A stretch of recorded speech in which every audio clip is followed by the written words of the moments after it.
देहरादून से बड़ी खबर आ रही है। उपवास पर बैठे पूर्व सीएम हरीश रावत और राजभवन में 100 मीटर पहले पुलिस ने प्रदर्शनकारियों को रोका। इससे पहले बता दें, प्रदर्शनकारियों ने प्रशासन पर लगाया धूप में बैठने का आरोप। तेल की बढ़ती कीमतों को लेकर कांग्रेस ने किया था प्रदर्शन के बाद हरीश रावत पर किया गया था मुकदमा दर्ज। तेल की बढ़ती कीमतों को लेकर ये मुकदमा दर्ज हुआ है। उपवास पर बैठे पूर्व सीएम हरीश रावत। देहरादून से इस वक्त की अहम जानकारी मिल रही है, बड़ी खबर मिल रही है। देहरादून से ये बड़ी खबर, प्रदर्शनकारियों ने प्रशासन पर लगाया है आरोप। तेल की बढ़ती कीमतों को लेकर कांग्रेस ने किया था प्रदर्शन, जिसके बाद हरीश रावत पर मुकदमा दर्ज हुआ है। कहा गया है कि नियमों का पालन नहीं किया गया, इसलिए मुकदमा हरीश रावत पर दर्ज किया है। देहरादून से ये बड़ी खबर आ रही है, जिस खबर से हम आपको रूबरू करा रहे हैं। प्रदर्शन के बाद हरीश रावत पर मुकदमा दर्ज हुआ। कल बैलगाड़ी पर बैठकर ये प्रदर्शन किया। तेल की कीमतें पूरे देश में लगातार बढ़ रही हैं और कांग्रेस का लगातार जो है वार जारी है।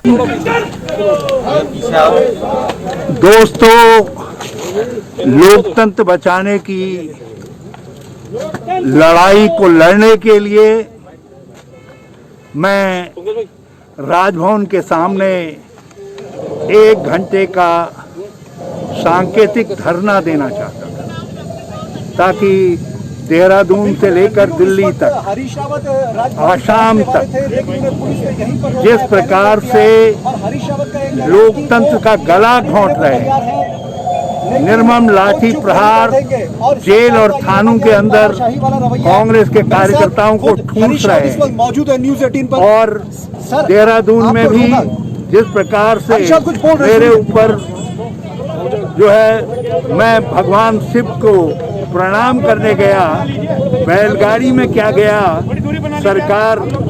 सरकार ने उसको मुद्दा बना लिया, अपना अपमान मान लिया। तो अभी आपने पूर्व सीएम हरीश रावत को सुना। उनका कहना है कि कल मैं बैलगाड़ी से किया गया, सरकार ने इसको मुद्दा बना लिया, मुझ पर मुकदमा दर्ज कर लिया, जिसको लेकर अब धरना प्रदर्शन पर बैठ गए हैं, उपवास पर बैठ गए हैं पूर्व सीएम हरीश रावत। उपवास पर बैठे हैं पूर्व सीएम हरीश रावत। देहरादून से अहम जानकारी मिल रही है, जिससे हम आपको रूबरू करा रहे हैं। राजभवन से 100 मीटर पहले पुलिस ने प्रदर्शनकारियों को रोक लिया। उपवास पर बैठ गए हरीश रावत। उपवास पर बैठे हैं पूर्व सीएम हरीश रावत। आपको बता दें कि कल क्यों प्रदर्शन किया था हरीश रावत ने कांग्रेस के कार्यकर्ताओं के साथ मिलकर, और इस दौरान वो बैलगाड़ी से गए थे, जिसके बाद उन पर मुकदमा दर्ज हुआ है और उसी के विरोध में आज उपवास पर बैठ गए हैं हरीश रावत।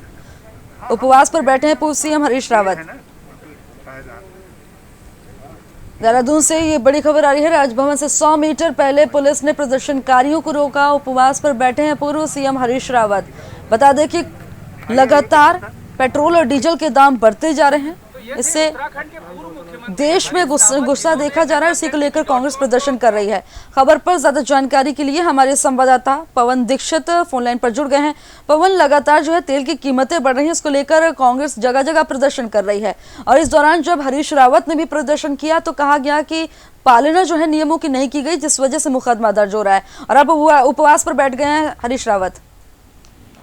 बिल्कुल, आपको बता दें कि जिस तरीके से लगातार तेल की कीमतों में इजाफा हो रहा है और इसको लेकर के विपक्ष लगातार हमलावर दिखाई दे रहा है। पिछले दिनों प्रीतम सिंह के नेतृत्व में मानव श्रृंखला बना करके कांग्रेस के द्वारा बढ़ती हुई तेल की कीमतों को लेकर प्रदर्शन किया गया था। जिस दिन भी कांग्रेस के तमाम जो कार्यकर्ता थे उनके ऊपर मुकदमे दर्ज किए। प्रीतम सिंह समेत लगभग 15 लोगों पर नामजद मुकदमे दर्ज किए गए और करीब 150 लोगों के खिलाफ, अज्ञात के खिलाफ मुकदमे दर्ज किए गए।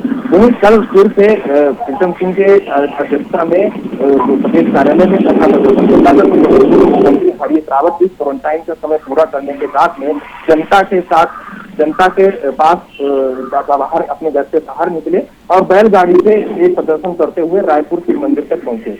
वहां पर उनके साथ तमाम लोग वहां पर मौजूद थे, और हरीश रावत की चूक ये थी कि हरीश रावत ने वहां पर जाने के लिए कोई भी प्रशासन से परमिशन नहीं ली थी, जिसको देखते हुए प्रशासन के द्वारा उनके ऊपर एपिडेमिक एक्ट और आपदा अधिनियम के तहत कार्रवाई करते हुए 180 और 51 के तहत उनके ऊपर मुकदमा दर्ज किया। हरीश रावत समेत 20 अन्य कांग्रेसी कार्यकर्ताओं के खिलाफ मुकदमे दर्ज हुए। जिसके विरोध में आज संविधान बचाओ का संकेत देने के लिए हरीश रावत अपने घर से कूच करते हुए राजभवन के बाहर 1 घंटे का उपवास पर बैठना चाह रहे थे, जहां पर प्रशासन ने, पुलिस ने वहां पर उनको राजभवन से 100 मीटर के लगभग पहले उनको रोक दिया। तो हरीश रावत ने वहीं पर अपना धरना प्रदर्शन उपवास शुरू कर दिया। हरीश रावत का आरोप है कि जिस तरीके से प्रशासन लगातार और सरकार की इस तह पर कांग्रेस के लोगों के ऊपर मुकदमे दायर करके उनकी आवाज को दबाना चाहते हैं, विपक्ष की आवाज को दबाना चाहते हैं, लेकिन विपक्ष कमजोर नहीं है। विपक्ष किसी भी हद तक जाने के लिए तैयार है। जो एक जनमानस की जो लड़ाई है, जिसमें एक बढ़ती हुई कीमतों से जो लोग परेशान हैं, आज इस सरकार से लोग तंग आ चुके हैं। पहले बेरोजगारी से लोग त्रस्त थे, आज तेल की बढ़ती हुई कीमतों से जो महंगाई बढ़ रही है उससे लोग त्रस्त हैं। सरकार कोई भी डिसीजन सही नहीं ले पा रही है। इन तमाम चीजों को लेकर के हरीश रावत आज हमला कर दी। वहीं हरीश रावत ने प्रशासन पर यह भी आरोप लगाया कि मुझे धूप में बैठाला गया है, पहले रोका गया है, पेड़ तक की छाया के नीचे हमें प्रशासन ने नहीं जाने दिया है। आज हम जिंदा या मुर्दा कैसे नहीं हो, लेकिन हम इस लड़ाई को लड़ते रहेंगे, चाहे हमारे प्राण क्यों न निकल जाए, लेकिन हम लेकिन पवन, ये चीज भी देखना है, विपक्ष का मजबूत होना बहुत जरूरी है, लेकिन जो जनमानस की लड़ाई कर रहे हैं उस दौरान नियमों का पालन जरूर करना है, अवहेलना नहीं करनी है। यही तो कहा गया, आरोप यही लगा है कि नियमों का पालन नहीं किया गया, इसलिए मुकदमा दर्ज हुआ है। बहरहाल जो अभी प्रदर्शन चल रहा है, कहा जा रहा है कि प्रदर्शनकारियों को 100 मीटर पहले ही रोक लिया गया। अभी कैसी तस्वीरें देखने को मिल रही हैं? बिल्कुल खुशबू, ये 10 से 12 बजे तक लगभग पूर्व मुख्यमंत्री हरीश रावत ने वहां पर अपना उपवास पर बैठे और उसके बाद में उनका 1 घंटे का प्रोग्राम था, लेकिन ये 2 घंटे तक लगभग चला और उसके बाद हरीश रावत अपने घर चले गए। हालांकि ये प्रदर्शन आज एक सांकेतिक प्रदर्शन था और ये जनता की आवाज और संगठन को और ज्यादा गति देने के लिए पूर्व मुख्यमंत्री हरीश रावत ने आज मोर्चा संभाला है। लेकिन वहीं अगर आपको खुशबू बता दें और जनता को, दर्शकों को बताना चाहेंगे कि वहीं विपक्ष का जो रिएक्शन आया है उस पर विपक्ष का कहना साफ तौर पर ये भी है कि पूर्व मुख्यमंत्री जो कानून के जानकार हैं, इतने सीनियर लीडर हैं और वो केंद्र में मिनिस्टर रहे हैं, कई बार के सांसद रहे हैं, मुख्यमंत्री रहे हैं, तो ऐसी गलती कैसे कर सकते हैं जब आपदा अधिनियम लागू है, इसमें महामारी का दौर चल रहा है, इसमें सरकार का सहयोग करना चाहिए और एक परमिशन लेने के लिए कैसे भूल गए। लेकिन ये पक्ष और विपक्ष की जो राजनीतिक जो सरगर्मी है वो आज तेज हो चुकी है, जिस तरीके से चाहे वो पक्ष हो या फिर विपक्ष भी हो, हमलावर है। हालांकि ये चीज जरूर मानी जा रही है क्योंकि हरीश रावत इतने बड़े नेता हैं, इतने बड़े कद के नेता हैं, कांग्रेस में ही नहीं बल्कि पूरे प्रदेश में उनसे बड़ा नेता शायद ही कोई होगा। लेकिन ये इतनी बड़ी चूक करने का मकसद हरीश रावत का क्या था, इसके पीछे भी एक प्रोपोगंडा है या फिर राजनीतिक प्रोपोगंडा इसको माना जाए या फिर महज एक भूल हो सकती है। लेकिन उनके लिए ये भूल नहीं हो सकती बल्कि ये राजनीति में और ज्यादा ठीक है। पवन, खबर पर जानकारी देने के लिए आपका बहुत बहुत धन्यवाद। तो वहीं गदरपुर में पुलिस ने नक्शे के खिलाफ कार्रवाई करते हुए 200 मीटर कच्ची शराब के एक तस्कर को अरेस्ट कर लिया है। मौके का फायदा उठाकर दूसरा शराब तस्कर भागने में कामयाब रहा। दोनों तस्कर ट्रैक्टर के टायर की ट्यूब के अंदर शराब डालकर अलग अलग जगह सप्लाई करते थे, जिसकी पुलिस को भनक तक नहीं लगती थी। और जैसे ही पुलिस को भनक लगी, पुलिस ने जाल बिछाकर कार्रवाई को अंजाम दिया, जिससे पता चला कि इन सब का कोई पुरानी आपराधिक रिकॉर्ड नहीं है, लेकिन इन पर अब कार्रवाई की गई है। हालांकि दूसरा अपराधी मौका देखकर फरार हो गया, जिसकी तलाश में पुलिस जुटी हुई है।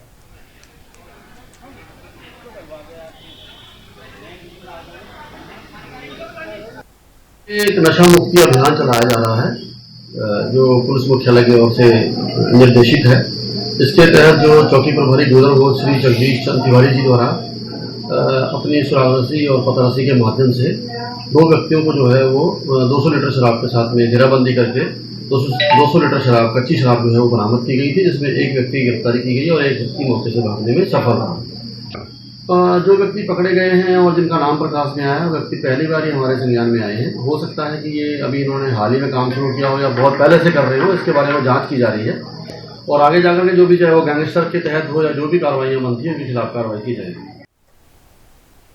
पहाड़ी इलाकों में वन्यजीवों के द्वारा लगातार हमले से ग्रामीण शिकार बन रहे हैं और बीते कुछ महीनों में रुद्रप्रयाग पौड़ी जनपद के बाद अब चमोली जिले के, बता दें कि नारायण बगड़ में बाघ ने आतंक मचाया हुआ है और इलाके में एक महीने में अलग अलग समय से बाघ द्वारा 3 लोगों पर हमला किया गया है, जिसमें से 2 लोगों ने अपना जीवन खोया है, वहीं तीसरे को गंभीर रूप से घायल होने पर अस्पताल में भर्ती कराया गया। इस घटना से लोगों में शोक की लहर के साथ साथ वन विभाग और प्रशासन के खिलाफ भयंकर आक्रोश बना हुआ है। क्षेत्रवासी आदमखोर बाघ को मारने की मांग प्रशासन से कर रहे हैं और स्थानीय जनप्रतिनिधियों में भी घटना के बाद आक्रोश देखने को मिल रहा है। विभाग ने इस इलाके में बाघ को पकड़ने के लिए इलाके में पिंजरा भी लगाया है।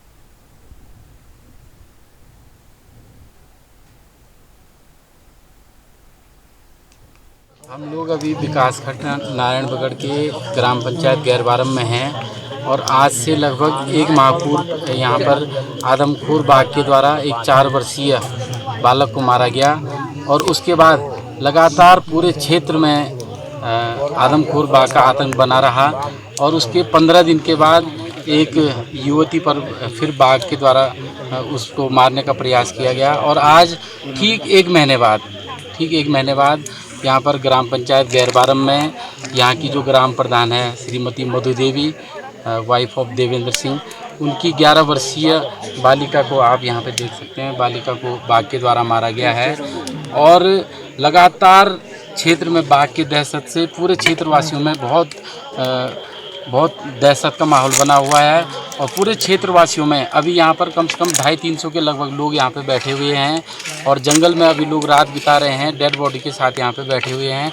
सबका ये मानना है कि जब तक यहाँ पर शिकारी नहीं आ जाते हैं और बाघ को नहीं मारा जाता है तब लोग हम यहाँ से नहीं उठेंगे।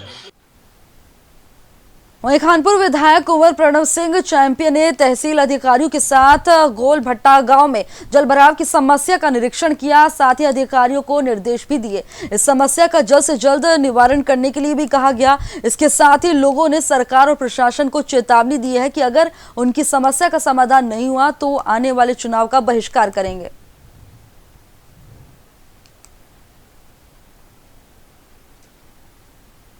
मैं विगत 8 वर्ष से यहाँ विधायक हूँ। तीसरी टर्म में जब मैं बना मेरे पास ये एरिया आया था।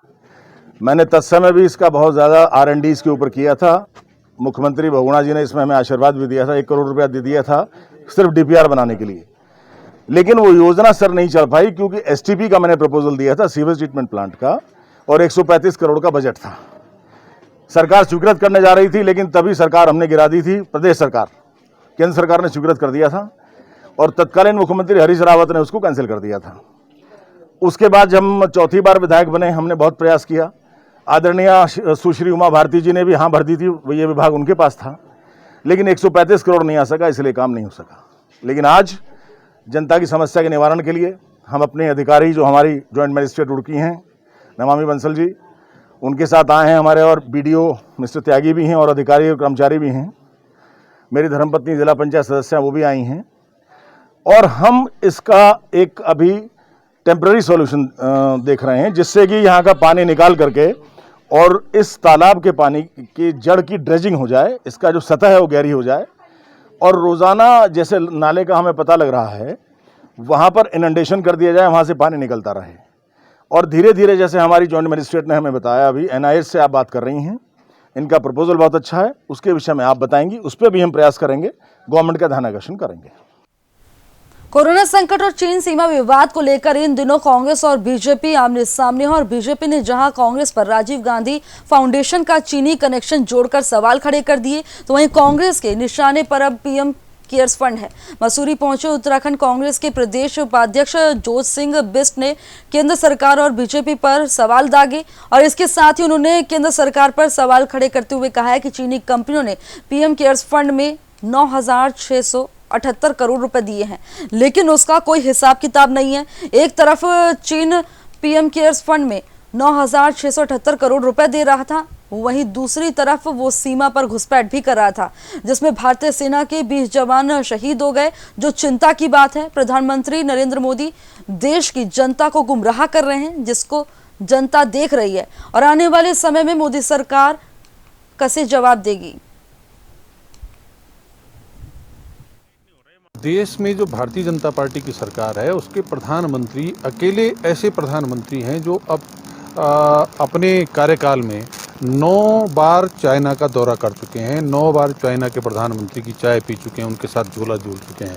और इस समय जब कोरोना में पूरा देश लॉकडाउन में था, तो 20 मई के आसपास चाइना की अलग अलग संस्थाओं से भारत के जो पीएम केयर फंड बनाए, जो ऑडिटेबल फंड नहीं है और जिसका हिसाब किताब प्रधानमंत्री जी और उनके पूरे चाण बाण नहीं देना चाहते, उसमें चाइना के अलग अलग संस्थानों से, अलग अलग व्यापारिक संस्थान से 9,678 करोड़ रुपए के लगभग चंदा आता है। तो एक तरफ 20 मई के आसपास भारत की सीमाओं पर चीनी सैनिक घुसपैठ कर रहे होते हैं और दूसरी तरफ पीएम केयर फंड में चीन से चंदा आता है, चाहे वो किसी कंपनी के द्वारा है। तो ये अपने आप में चिंता का विषय है। दूनवासियों के लिए अच्छी खबर है, यहाँ पर हिमालयन हॉस्पिटल में माइक्रोबायोलॉजिकल विभाग में कोरोना जांच उपलब्ध हो गई है और आईसीएमआर ने कोविड-19 जांच के लिए हिमालयन अस्पताल को मंजूरी दे दी है। बता दें कि कुलपति डॉक्टर विजय धस्माना ने इसके लिए नोडल अधिकारी को बधाई दी और डॉक्टर विजय धस्माना ने कहा है कि हिमालयन अस्पताल में अब कोविड-19 से संबंधित रोगियों के लिए गोल्ड स्टैंडर्ड फ्रंटलाइन टेस्ट मौजूद है। उन्होंने कहा है कि कोविड-19 संबंधित रोगी कोविड टेस्ट से ही रोगी की पॉजिटिव और नेगेटिव जांच की प्राथमिकता संभव है। आज से जो हमारा मेडिकल कॉलेज का हॉस्पिटल है, हिमालयन हॉस्पिटल, उसके जो माइक्रोबायोलॉजी डिपार्टमेंट है, उसमें कोविड बीमारी की जांच के लिए आईसीएमआर से परमिशन मिलने के उपरांत हम लोगों ने टेस्ट की सुविधा प्रारंभ कर दी है। ये टेस्ट की सुविधा जो राज्य सरकार ने इसके जो रेट डिसाइड किए हैं, उन्हीं रेटों के अंतर्गत की जाएगी। और मैं समझता हूँ कि हमारे अस्पताल में आने वाले जो मरीज हैं जिनमें ये कोविड के लक्षण पाए जाएंगे, उनकी जांच के लिए भी, और अगर अन्यत्र दूसरी जगह से भी कोई अपनी जांच कराना चाहता है तो वो भी जांच कराने के लिए यहाँ अस्पताल में आ सकता है। अभी शुरू में हम लोग 25 सैंपल के एक बैच में इस जांच को शुरू करेंगे और धीरे धीरे, क्योंकि एक बैच की जांच करने में कम से कम 4 से 5 घंटे का वक्त लगता है, तो इसमें धीरे धीरे इसकी क्षमता को बढ़ाया जाएगा। और मैं समझता हूँ कि ये हमारे अस्पताल के लिए नहीं, अपितु जो दूसरे लोग भी हैं, दूसरी जगह से भी लोग आ रहे हैं और जो अपनी जांच कराना चाहते हैं, स्वेच्छा से भी जांच कराना चाहते हैं, उनके लिए भी एक सुविधा हमारे अस्पताल में उपलब्ध रहेगी। इसी के साथ इस बुलेटिन में इतना ही। देखते रहिए प्राइम न्यूज़। नमस्कार।